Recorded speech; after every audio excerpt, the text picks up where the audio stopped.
Saya akan memulai, jadi perikop hari ini yaitu diambil dari 1 Yohanes 3 ayat 11 sampai 18 ya. Saya akan memulainya dengan beberapa sharing cerita cerita pendek gitu ya, karena cerita ini berhubungan dengan perikop yang akan kita bahas pada hari ini. Jadi pada suatu hari ketika saya berada di perhentian lampu merah, ya saya melihat ada ibu-ibu yang membawa anak kecil gitu ya. Bahkan anak kecil ini bisa dibilang bayi karena masih digendong gitu. Dan dia menggandeng satu anak yang kira-kira baru berumur satu tahun atau 1 tahun lebih lah gitu, masih kecil banget gitu. Dan tentu udara polusi di jalanan ini ya tidak baik untuk anak seumuran mereka gitu. Tetapi orang tua ini membawa anak mereka untuk minta-minta di jalanan. Nah, kita tidak usah melihat konteks di mana mereka kan ada di media sosial yang cerita bahwa oh orang yang seperti ini kadang menyewa gitu anak-anak untuk dijadikan mata pencarian untuk mereka. Kita membuang konteks itu dan kita tidak usah memikirkan ke sana. Jadi kita coba melihat bagaimana ketika kondisi mereka memang sulit gitu ya.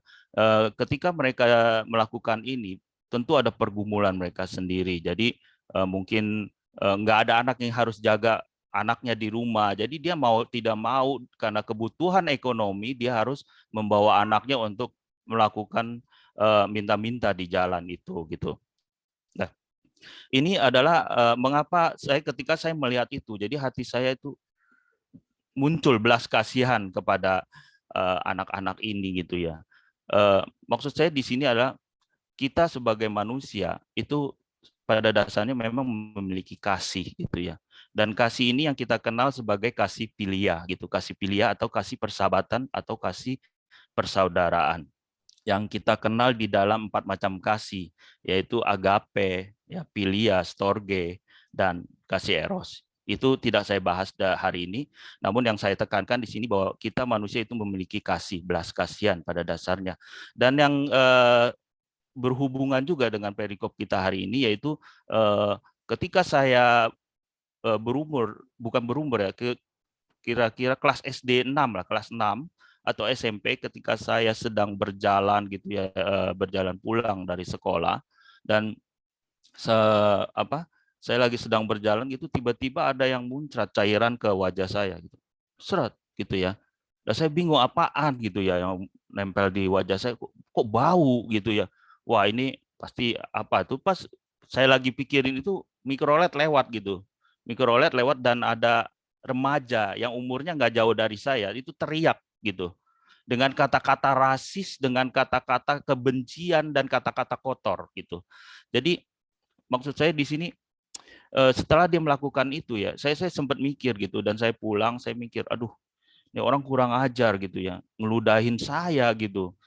Pengen saya jadi ada kebencian juga terhadap orang tersebut. Kalau bisa saya balas gitu. Bahkan saya habisin dia. Saya pikir begitu dulu ya.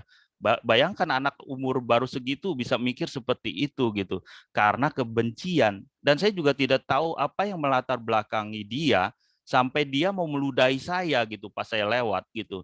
Dan ada kebencian yang begitu luar biasa dari anak remaja itu kepada saya padahal saya tidak kenal dia siapa gitu.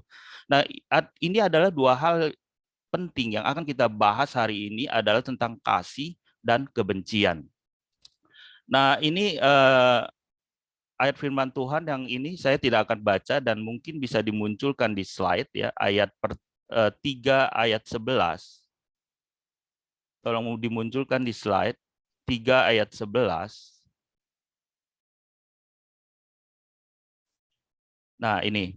Sebab inilah berita yang telah kamu dengar dari mulanya, yaitu bahwa kita harus saling mengasihi.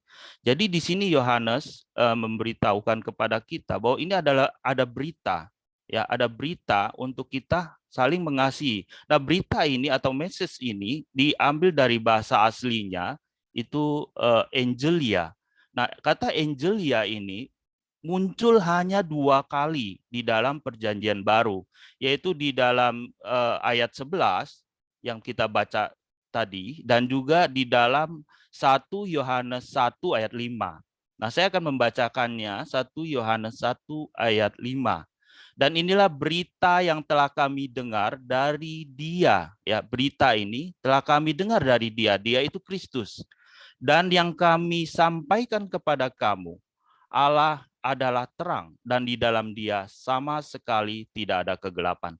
Jadi kata berita ini sama-sama dipakai di dalam kata Angelia ini atau berita ini dipakai juga di dalam ayat 3 ayat 11 pasal 3 ayat 11. Nah, jadi maksudnya di sini bahwa Yohanes ingin memberitahukan kepada kita bahwa berita ini dia dengar loh langsung dari Kristus gitu. Yang dimana dia menginginkan berita ini bahwa para pendengarnya bisa saling mengasihi gitu. Nah, berita yang untuk saling mengasihi ini ternyata kalau kita lihat di dalam perjanjian baru, Tuhan Yesus pernah mengatakan ini sendiri di dalam Matius 22 ayat 37 sampai 40. Ya, ketika pada saat itu orang Farisi atau ahli Taurat menanyakan kepada Tuhan Yesus dan mencobai Tuhan Yesus, sebenarnya apa yang terutama di dalam hukum Taurat? Nah, Tuhan Yesus menjawab mereka bahwa, dan saya akan bacakan ayat 37 sampai 40 di sini, bahwa jawab Yesus kepadanya, kasihilah Tuhan Allahmu dengan segenap hatimu dan dengan segenap jiwamu dan dengan segenap akal budimu. Itulah hukum yang terutama dan yang pertama. Dan hukum yang kedua yang sama dengan itu ialah kasihilah sesamamu manusia seperti dirimu sendiri. Pada kedua hukum inilah tergantung seluruh hukum Taurat dan kitab para nabi. Jadi berita yang disampaikan oleh Yohanes ini, kemungkinan Yohanes sudah mendengarnya pada saat dia mengikuti Kristus dalam pelayanannya. Jadi jika kita melihat perintah Tuhan Yesus di sini, kita melihat satu hubungan ya, vertikal dan horizontal. Bisa dimunculkan di slide hubungan vertikal dan horizontal untuk lebih memahami sedikit ya. Jadi di slide bisa dimunculkan kalau bisa ya. Jadi hubungan vertikal itu ada di slide berikutnya itu, Valen.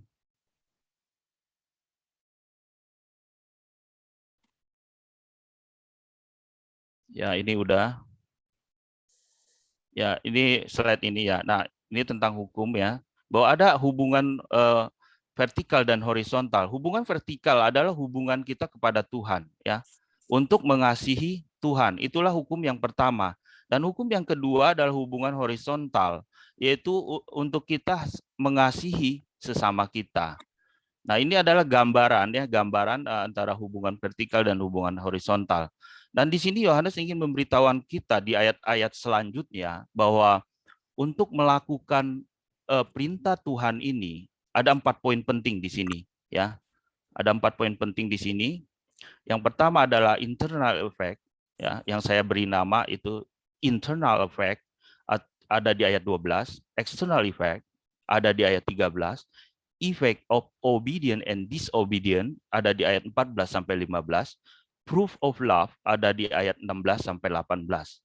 Nah, ini adalah kata-kata di mana Yohanes ingin menjelaskan bahwa ketika kita melakukan perintah Tuhan ini ada tantangan, ada hambatan, ada penghalang yang mungkin membuat kita sulit untuk melakukan perintah ini.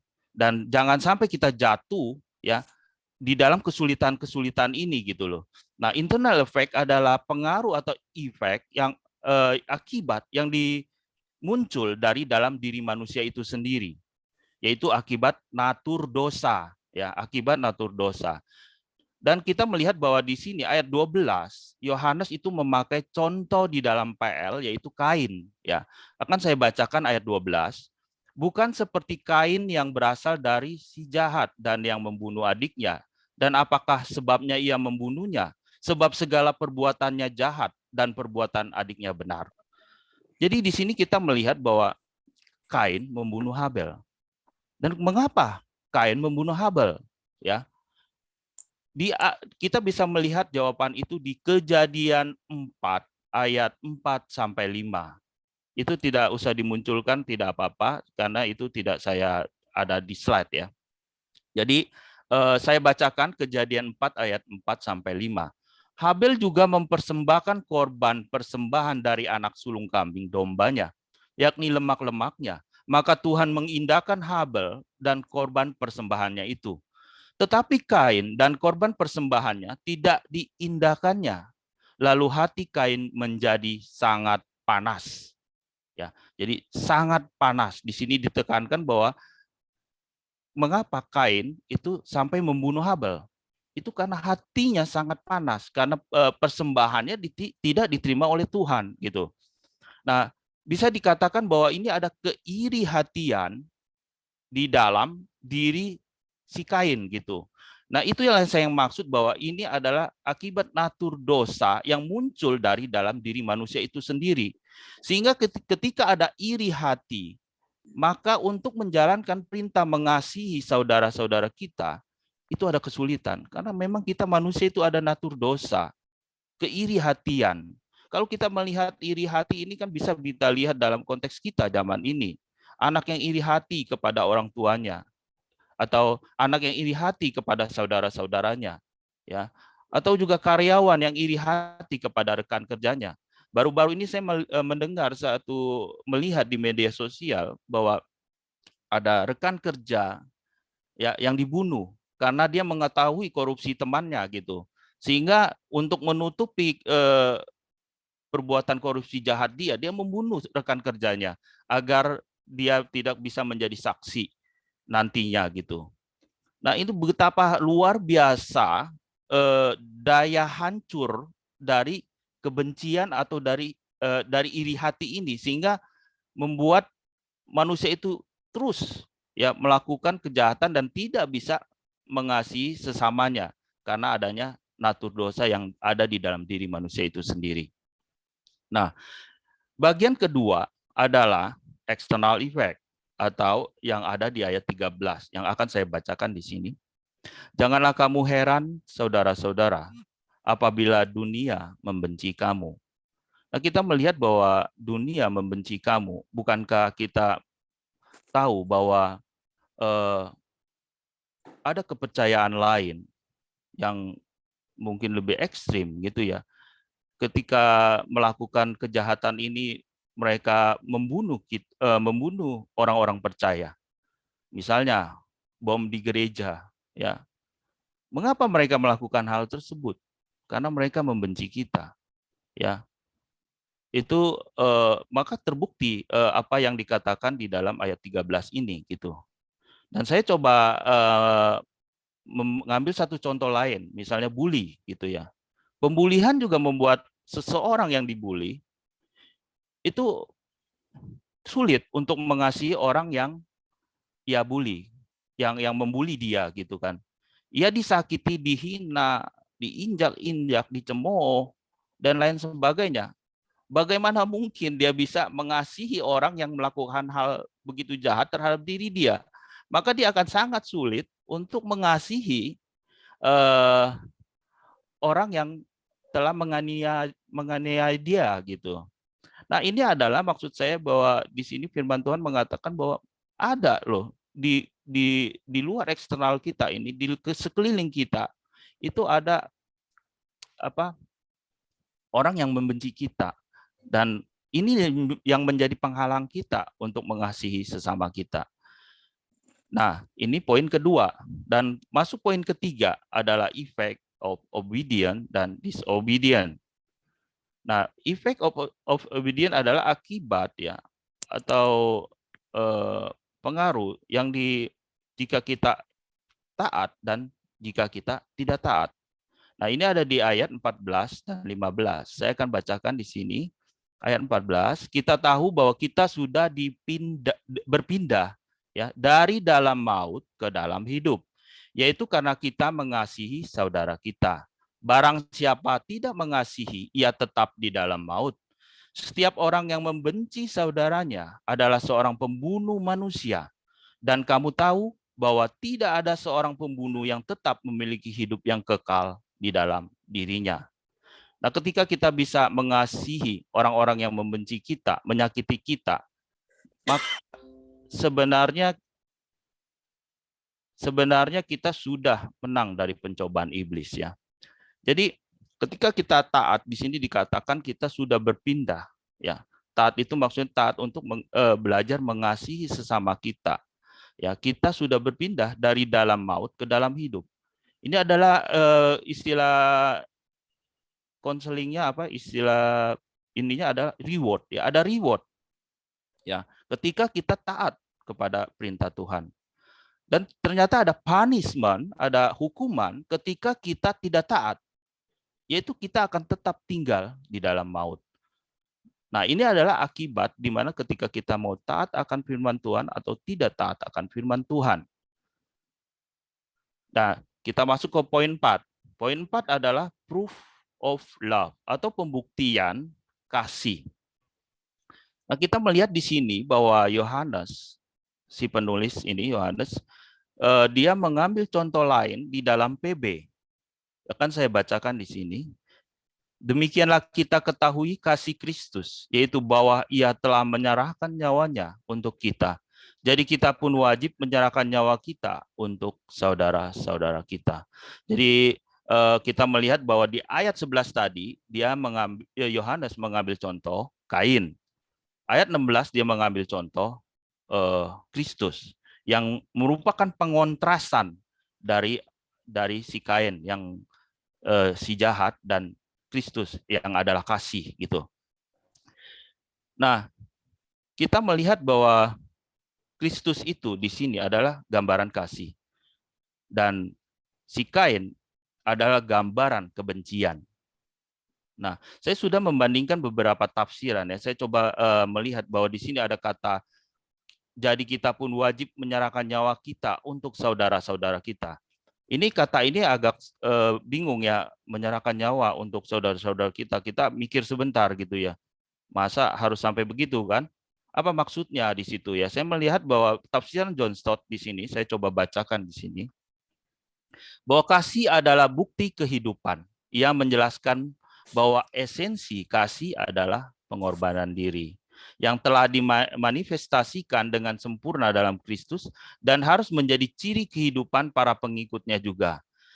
Dia katakan begini, kebencian itu negatif, ya, mencari keburukan orang lain dan mengarah pada tindakan melawan Allah, bahkan sampai pada titik pembunuhan. Itulah yang dilakukan oleh si Kain tadi.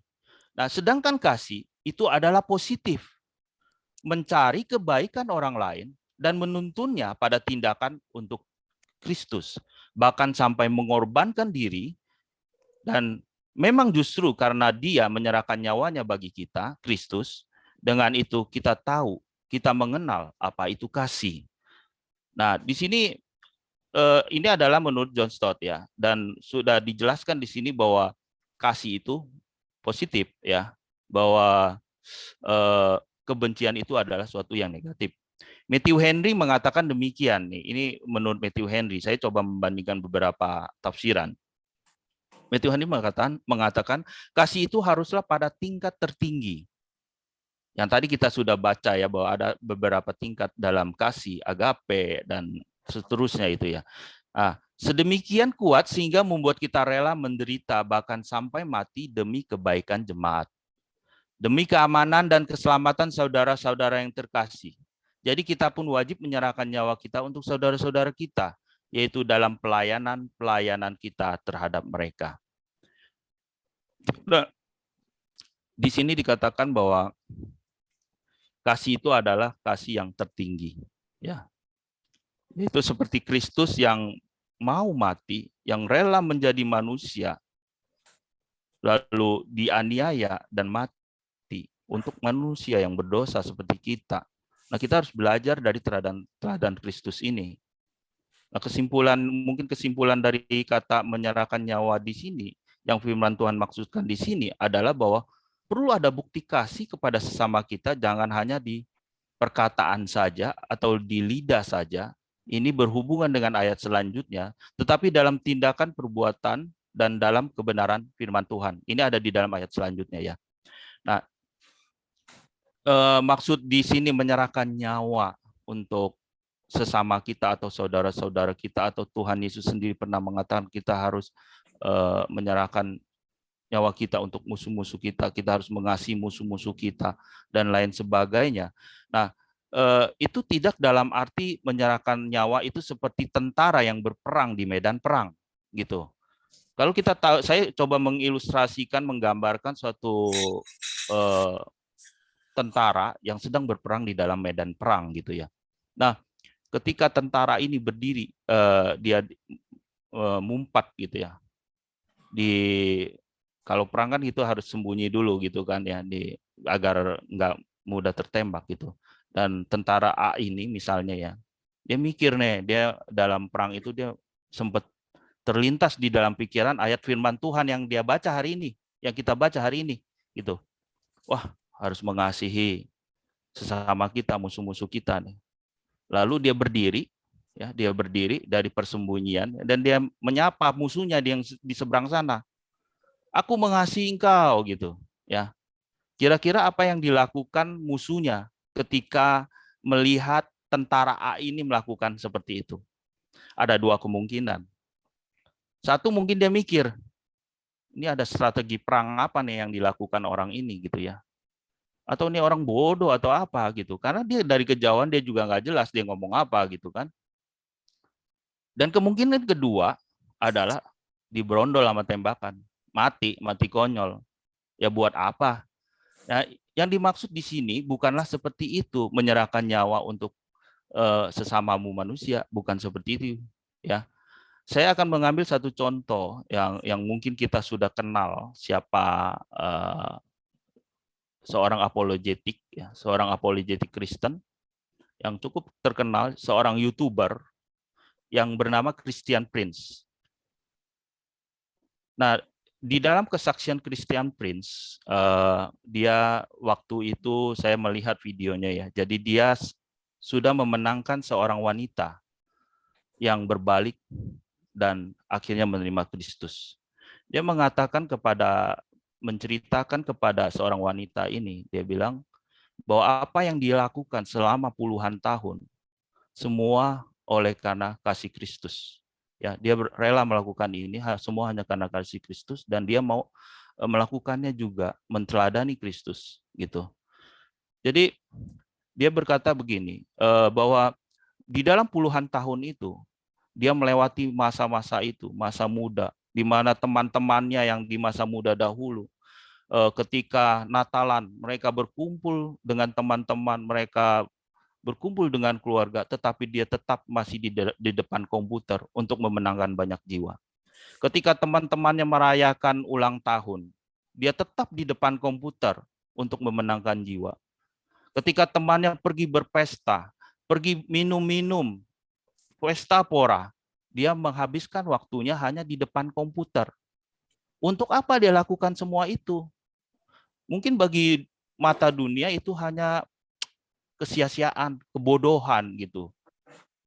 Tetapi dia melihat bahwa ini bukan seperti itu. Bahwa dia melihat bahwa Kristus sudah mengasihi dia, maka dia akan memberikan kasih itu kepada orang lain juga. Dan tidak hanya berhenti sampai di sana. Ya, bahwa dia mengatakan bahwa ketika dia melakukan hal ini, itu banyak ancaman yang diberikan kepada dia. Dia akan dibunuh dan lain sebagainya. Tetapi Christian Prince tidak bodoh ya. Kita melihat bahwa Christian Prince dia merahasiakan identitasnya. Bahkan di dalam YouTube-nya kita nggak pernah lihat wajahnya siapakah dia.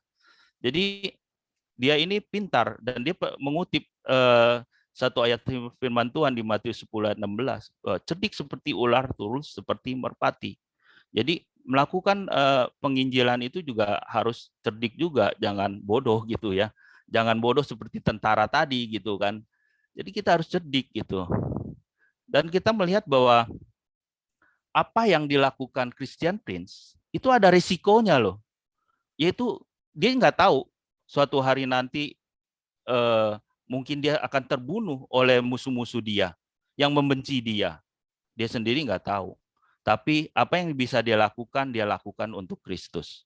Nah, yang dimaksud untuk menyerahkan nyawa kepada saudara-saudaranya, yang di sini yang mungkin kita bisa ambil contoh dari Christian Prince gitu. Dan bahkan kita bisa melihat di dalam Alkitab sendiri bahwa murid-murid Tuhan Yesus bahkan mati martir ya hanya untuk mempertahankan iman dia. Dan tidak ada seorang pun yang rela mati untuk suatu iman yang salah. Dia tahu ini salah, tapi dia mati untuk suatu yang salah. Itu nggak mungkin. Seseorang berani mati itu untuk suatu yang benar, yang dia tahu pasti itu benar, sehingga dia bisa rela mati untuk sesuatu yang benar. Dan murid-murid Tuhan Yesus ini adalah saksi mata ketika mereka bersama Tuhan Yesus, ya. Jadi dia tahu benar kebenaran itu seperti apa. Nah, tidak hanya murid-murid Yesus, bahkan di dalam sejarah gereja itu banyak anak-anak Tuhan yang mati martir untuk mempertahankan imannya atau membela imannya. Inilah yang dimaksud dengan menyerahkan nyawanya kepada saudara-saudaranya.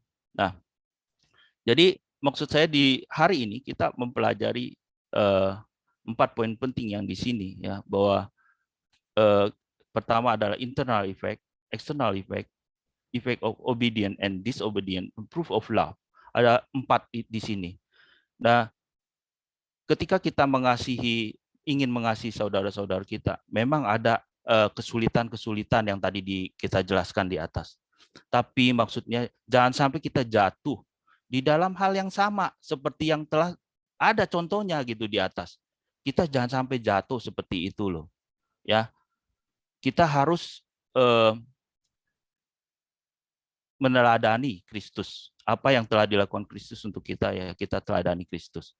Memang tidak sulit ya, karena kita memiliki natur dosa.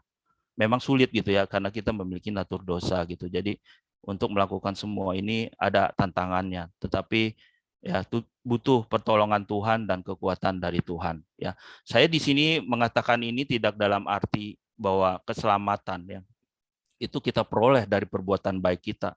Kita peroleh dari kita bisa menyerahkan nyawa kita untuk saudara-saudara kita. Tidak, bahwa keselamatan tetap adalah anugerah dari Kristus. Ya, Dia yang berdaulat, Dia yang akan memberikan anugerah itu kepada kita. Ya, jadi bagaimanapun juga saya mengutip yang setelah dikutip juga oleh contoh Abraham hari Rabu yang lalu, yaitu Yakobus 2 ayat 26. Sebab seperti tubuh tanpa roh adalah mati, demikian jugalah iman tanpa perbuatan, perbuatan adalah mati.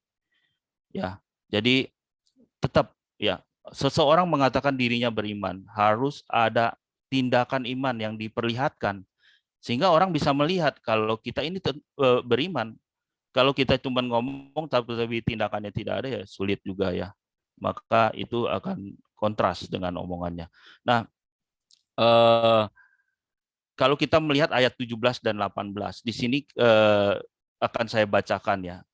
Barang siapa mempunyai harta duniawi dan melihat saudaranya menderita kekurangan, tetapi menutup pintu hatinya terhadap saudaranya itu, bagaimanakah kasih Allah dapat tetap di dalam dirinya? Anak-anakku, marilah kita mengasihi bukan dengan perkataan atau dengan lidah, tetapi dengan perbuatan dan dalam kebenaran. Nah, sini dijelaskan lagi ya bahwa perlu ada tindakan di dalam kita membuktikan kasih kita kepada sesama kita. Ya.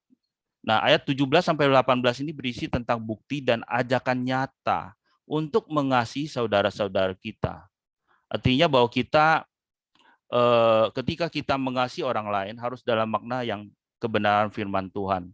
Ya, bukan tanpa pamrih gitu ya, bukan untuk ada balasannya. Atau mengasihi kita mengasihi orang lain itu merupakan satu wujud dari ketaatan kita terhadap firman Tuhan gitu. Nah, tolong munculkan slide respon ya, slide respon. Nah, marilah kita sebagai anak-anak Tuhan ya, anak-anak Allah yang setelah lahir baru gitu ya. Kita belajar mengasihi sesama kita. Nah, mungkin hari ini kita tidak perlu sampai menyerahkan nyawa kita seperti yang terjadi kepada murid-murid Kristus ataupun anak-anak Tuhan yang mati martir seperti itu. Tetapi setidaknya kita bisa melakukan yang terbaik dalam bentuk tindakan kasih kita kepada sesama kita. Mungkin kita mulai ya dari dalam keluarga kita sendiri.